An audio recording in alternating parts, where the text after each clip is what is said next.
人到中年最怕嘅可能係失業，要供樓又要養家，壓力爆煲，而且年紀唔細，轉工又未必咁容易。除咗經濟問題，仲係信心嘅大考驗。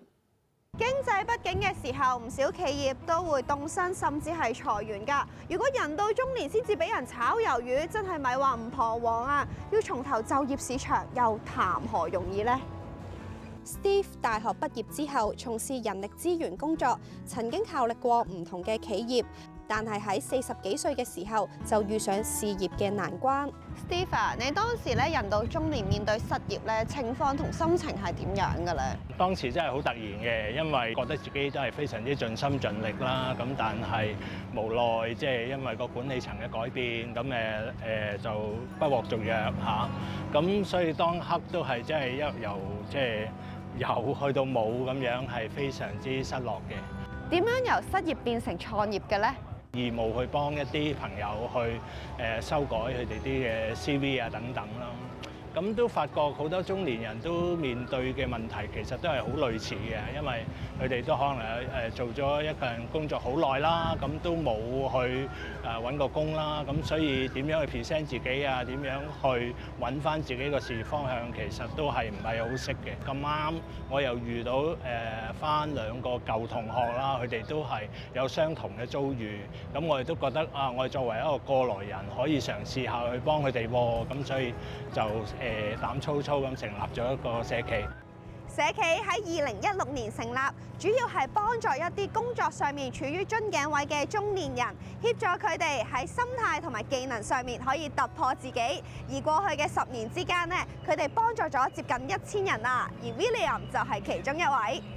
William 啊，你之前係做咩工作㗎？我之前做嘅嘢就同傳媒有關啦，咁你有啲有啲係 event 啊，做創作啊，廣告咁樣咯。當時你離開咗你間公司咧，心情係點啊？同埋最擔心會係啲咩咧？最擔心就係生活啦，因為已經頭先都講嘅，因為已經係喺個經濟困難嘅情況下去再轉職啊嘛。擔心到我真係去揾醫生求助啊，因為太過緊張啦。咁但係亦都好好咯，即係好多資源可以幫到，即係政府有啲資源幫到我啦。咁其實嗰個係好忐忑啦，喺叫做生活上面啦。咁一定啦，即係唔高唔低咁樣，就即係有家庭啦，我有小朋友啦。咁其實都要兼顧呢啲生活上嘅問題啦。我反而覺得最大嘅嘢係，好似突然間以前所有識嘅嘢都唔啱用，而家到底其實應該點？嗰種望唔到將來或者懷疑自己嘅心態咧，就不停咁出現啦。